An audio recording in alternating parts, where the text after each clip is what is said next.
Olá, bom dia! Pode chegar, seja muito bem-vindo. Nós estamos ao vivo, agora 8 horas e 31 minutos pelo horário de Brasília. O convite é o de sempre, de todas as manhãs. Vamos juntos começar esse dia bem informados? A partir de agora, você confere as notícias do Brasil e do mundo desta terça-feira. Vamos de destaques.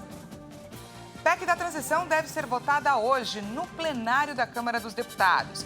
Camilo Santana, ex-governador do Ceará e senador eleito, será o futuro ministro da Educação. Nos destaques internacionais, avanço da Covid-19 lota hospitais na China e é motivo de preocupação. E ainda, pesquisa feita pelo próprio Elon Musk terminou com 57% dos votos favoráveis para que o bilionário entregue o cargo de executivo-chefe da rede social. Tudo isso a partir de agora.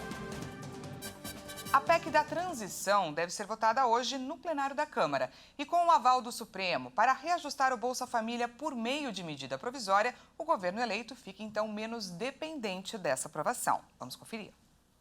A PEC busca viabilizar o pagamento de R$ 600 mais o adicional do Bolsa Família no ano que vem. A aprovação da proposta estava travada na Câmara por conta da disputa entre os partidos por cargos na futura esplanada dos ministérios. O grupo ligado à Lira queria postos no primeiro escalão do governo para garantir os votos, mas as negociações perderam força com a determinação do ministro do STF, Gilmar Mendes, que os benefícios destinados a garantir uma renda mínima aos brasileiros sejam excluídos do teto de gastos. Ele também afirmou que os recursos para o aumento do benefício podem ser obtidos pela abertura de um crédito extraordinário por meio da medida provisória. A medida interfere diretamente na queda de braço entre o governo eleito e o Congresso para aprovação da PEC da transição, que provoca um aumento das despesas públicas, cerca de 200 bilhões de reais. Mas com o aval do Supremo Tribunal Federal para reajustar o Bolsa Família por meio da medida provisória,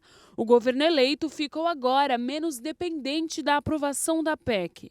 Apesar disso, os petistas tentam aprovar a PEC para evitar o mal-estar com o Congresso. Por 6 votos a 5, o Supremo Tribunal Federal votou pela rejeição das emendas do relator. Com o voto do ministro Ricardo Lewandowski, a Corte Suprema formou maioria contra o orçamento secreto. O Supremo Tribunal Federal formou maioria para considerar inconstitucional as emendas do relator.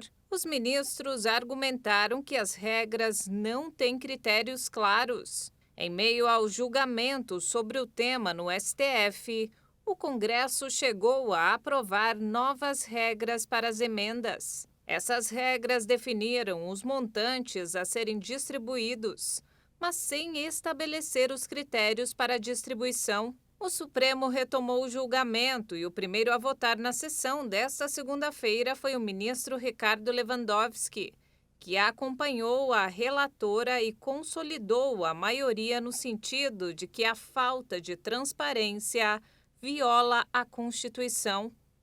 Lewandowski afirmou que, apesar dos esforços, o Congresso não conseguiu se adequar às exigências, aos parâmetros constitucionais de transparência. Para o ministro, os atos editados até o momento não conseguiram resolver de forma adequada questões importantes, como a identificação de quem pediu e quem se beneficiou dos recursos, além de medidas de rastreabilidade do dinheiro. Além dele, outros 5 ministros já tinham votado no sentido de invalidar as emendas e limitar o uso apenas para correções no orçamento, sem indicações parlamentares como era antes de 2019. Após a decisão do STF, o Congresso articula então alternativas para tornar impositivos, obrigatórios, os recursos do orçamento secreto. A ideia é repassar os cerca de 19 bilhões de reais do orçamento de 2023, reservado para as emendas do relator, via emendas individuais ou emendas de bancadas, que passarão então a ser de execução obrigatória, ou seja, terão que ser pagas. O ex-governador do Ceará e senador eleito, Camilo Santana, é o futuro ministro da Educação. A decisão foi tomada em reunião em Brasília. O presidente eleito Luiz Inácio Lula da Silva acertou que o ex-governador e senador eleito Camilo Santana vai ser o ministro da Educação. O martelo foi batido numa reunião em Brasília, com a participação da atual governadora do estado, Isolda Sela, que vai ser a secretária nacional de Educação Básica. Também participaram da reunião o futuro ministro da Fazenda, Fernando Haddad, e o governador eleito do Ceará, Eumano de Freitas. O convite de Lula a Camilo Santana foi feito na semana passada. Inicialmente, o nome de Isolda era cotado para assumir a educação. Isso porque Lula havia decidido aproveitar a força de senadores eleitos aliados dentro do Congresso. Mas o presidente eleito decidiu abrir exceção para alguns nomes, como é o caso de Camilo Santana. Outra exceção até o momento foi a do senador eleito Flávio Dino, que já foi anunciado para a pasta de Justiça. O também senador eleito Renan Filho foi sondado para assumir o Ministério do Planejamento. O ex-governador do Rio de Janeiro, Sérgio Cabral, saiu ontem da cadeia com uma tornozeleira eletrônica. 6 anos depois de cumprir uma pena de detenção provisória, ele agora passa para a prisão domiciliar com uma série de recomendações escritas no alvará de soltura. Cabral é o último réu da Operação Lava Jato a deixar a prisão.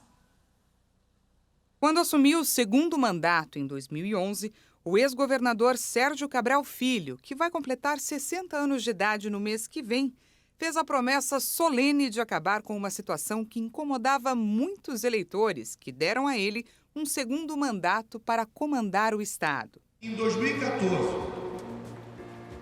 não haverá uma comunidade, um bairro do nosso Estado dominado pelo poder paralelo. Seja ele miliciano, seja ele traficante. Mas não deu. O poder paralelo continuou nas comunidades e também fora delas. 2 anos depois de encerrar o mandato, o político foi preso pelo então juiz da Lava Jato, Sérgio Moro, suspeito de comandar uma organização criminosa que fraudava licitações e cobrava propina de empreiteiras quando ele foi governador do estado, entre 2007 e 2014. 3 anos depois, em um depoimento ao juiz Marcelo Bretas, Sérgio Cabral confessou que recebeu dinheiro de forma irregular em concessões importantes, como do metrô e em obras do Maracanã. Mas não tinha como resistir. Podemos ter pago 95, podemos ter pago 85, poderia ter concorrência. Todas de Milhãozinho, do Funisbon, da Secretaria, das obras da Secretaria de Saúde, tudo isso teve propina. O vício da corrupção garantiu ao ex-governador um estilo de vida marcado por recepções na casa de praia, noites em Paris, festa em Mônaco, joias para então primeira-dama, até com um anel de R$800 mil. E pelo que ele disse em outro depoimento, poderia ter sido mais, porque a taxa que ele não cobrava era mais baixa que o de governos anteriores. Esse meu erro de postura, né, de apego a poder, a dinheiro, a tudo isso, né, isso é um vício. Nas contas do Ministério Público, todo o esquema no governo de Sérgio Cabral deu um prejuízo de R$20 bilhões aos cofres públicos. Grande parte desse dinheiro ainda depende de decisões judiciais para voltar aos cofres públicos. Prejuízo que o ex-governador disse na frente do juiz que não causa orgulho. Dói muito.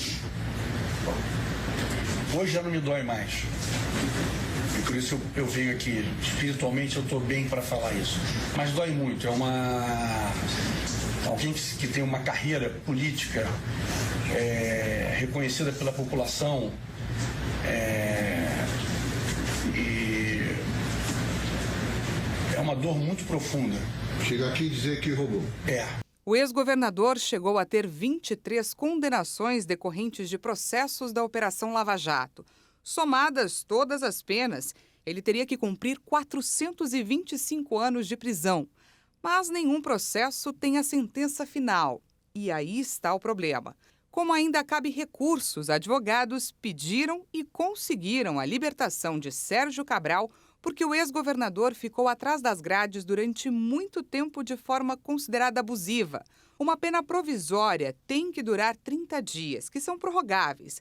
Mas não, ele está preso há 6 anos, o que foi considerado tempo demais por 3 votos a 2 pela segunda turma do Supremo Tribunal Federal. E a única medida que ainda impedia a libertação do ex-governador do Rio de Janeiro foi dada pela Justiça do Pará. Com a nova decisão, será transferido para o Rio de Janeiro, que significa que tudo voltará a estaca zero. Sérgio Cabral já mudou de cadeia 7 vezes, acusado por várias irregularidades e regalias, como receber visitas fora de hora, sala de cinema, escritório quase privativo e comida tipo gourmet. Na última, em maio deste ano, estava no batalhão especial em Niterói, no Rio de Janeiro, onde os agentes encontraram durante uma vistoria na cela do ex-governador aparelhos ligados à internet e um caderno com um registro de pagamentos no valor de R$50 mil. Segundo os agentes, no momento ele estaria com um celular na prisão. O ex-governador foi transferido para o Presídio de Segurança Máxima Bangu 1, mas agora vai aguardar o desenrolar do processo em prisão domiciliar com tornozeleira em um apartamento da família dele de frente para o mar, na praia de Copacabana, no Rio de Janeiro. Os aeronautas fazem o segundo dia de paralisação. Alguns pilotos e comissários de aviões paralisaram as atividades por 2 horas também nesta terça-feira, em protesto para pedir por reajuste salarial acima da inflação e melhores condições de trabalho. No Rio de Janeiro, 2 voos tinham sido cancelados no aeroporto Santos Dumont por volta das 7h30 da manhã.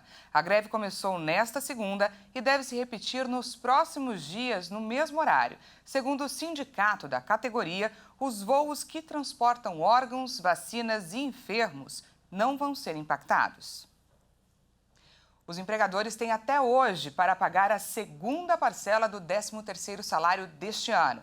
Desta vez, o trabalhador vai receber a outra metade da remuneração, menos os descontos, como INSS e imposto de renda. Quem não receber deve procurar as superintendências ou as gerências do trabalho para fazer a reclamação. Quem não pagar poderá ser autuado por um auditor fiscal do Ministério do Trabalho e a multa é de R$ 170 por empregado. Veja a seguir. Avanço da Covid-19 lota hospitais na China e é motivo de preocupação. E ainda, pesquisa feita pelo próprio Elon Musk terminou com 57% dos votos favoráveis para que o bilionário entregue o cargo de executivo-chefe da rede social. Nós voltamos já, não perca!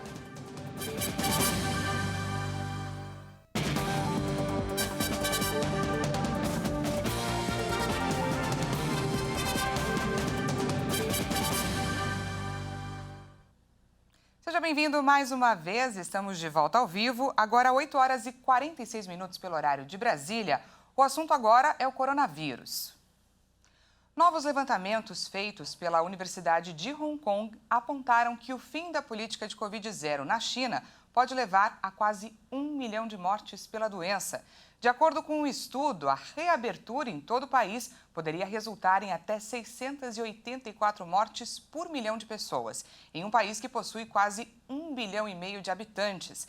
A China tem vivido uma onda de infecções sem precedentes, mesmo antes do fim das medidas. As políticas que estiveram em vigor por quase 3 anos foram suspensas no início deste mês, após uma série de protestos pedindo pelo relaxamento das restrições.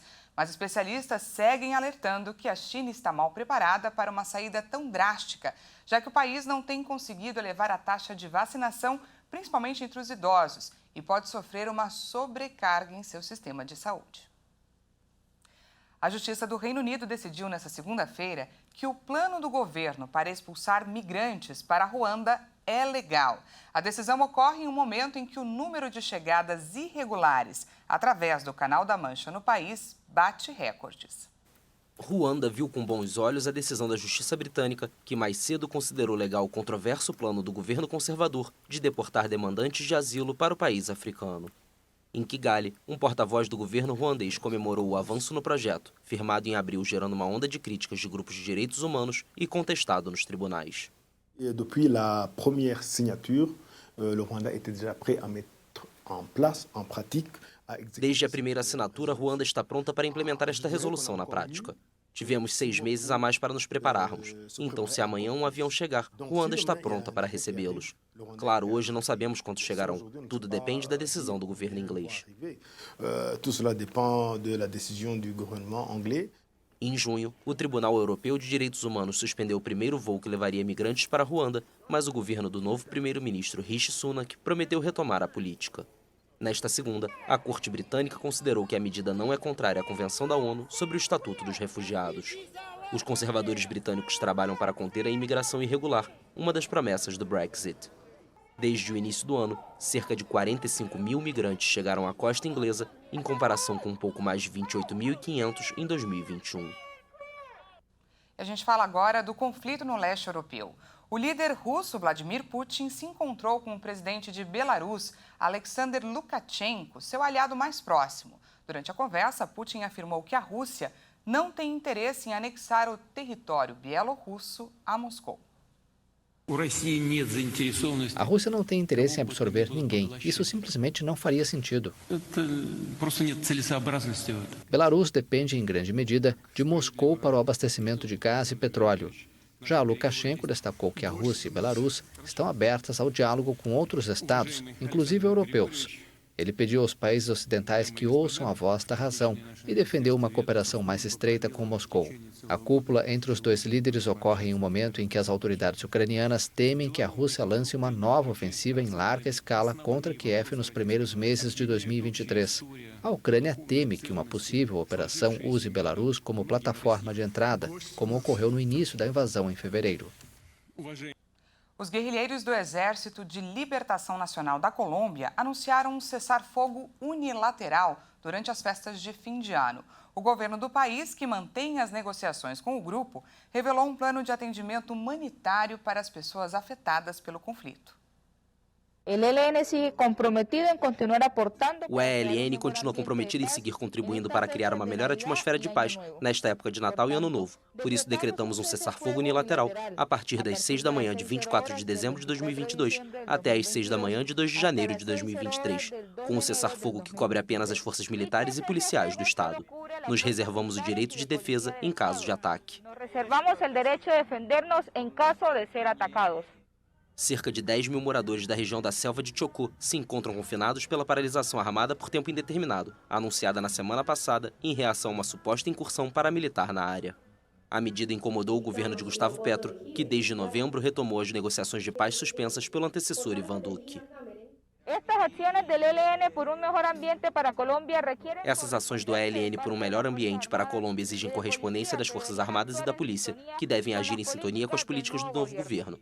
O ELN fará todos os esforços para que a sociedade participe ativamente da construção da paz, para ter uma Colômbia para todos, inclusiva e democrática.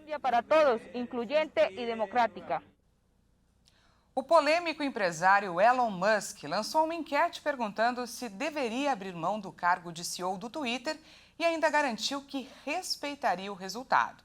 Pois então, a pesquisa chegou ao fim e a maioria dos participantes votaram pela saída do bilionário da direção da plataforma. Dos mais dos 17 milhões de votos, 57% foram favoráveis a uma troca de comando. Musk comprou e assumiu o controle da rede social no fim do mês de outubro. O empresário, que disse que respeitaria o resultado da votação, ainda não se manifestou. Elon, do you have any comment? Musk coleciona polêmicas desde que adquiriu o Twitter. Logo de início, metade dos 7.500 funcionários da plataforma foi demitida. A rede social também passou a cobrar por alguns serviços que antes eram disponibilizados gratuitamente. Na última grande controvérsia, Musk determinou na última semana a suspensão da conta ElonJet, que relatava a movimentação do jato do empresário em tempo real e de jornalistas que haviam replicado tweets desse perfil. O bilionário alegou que o conteúdo colocava a segurança de sua família em risco. No sábado, após diversas manifestações contrárias à medida, Musk determinou a reativação das contas dos repórteres. A ElonJet, entretanto, segue suspensa. O mega empresário, que também é dono da montadora de veículos Tesla e da fabricante de foguetes SpaceX, comprou o Twitter no dia 27 de outubro por 44 bilhões de dólares. Um tamanduá albino foi encontrado no Mato Grosso do Sul. Devido às suas características, pelagem clara e olhos avermelhados, ele foi batizado de Alvin. O bacana da história é que ele pode ser o único tamanduá-bandeira albino conhecido no planeta. Pesquisadores do Instituto de Conservação de Animais Silvestres estudam sobre o caso e tentam agora descobrir como o desmatamento do cerrado afeta a espécie. O mamífero está em risco de extinção por causa da caça e também da constante destruição da vegetação. O tamanduá-bandeira está presente em todo o Cerrado brasileiro, mas também em outras áreas na América do Sul. Essa edição fica por aqui. Muito obrigada pela sua companhia. Às 10 horas, Kleber Werneck chega com mais informações e à 1 da tarde, eu e ele esperamos por você. Até lá!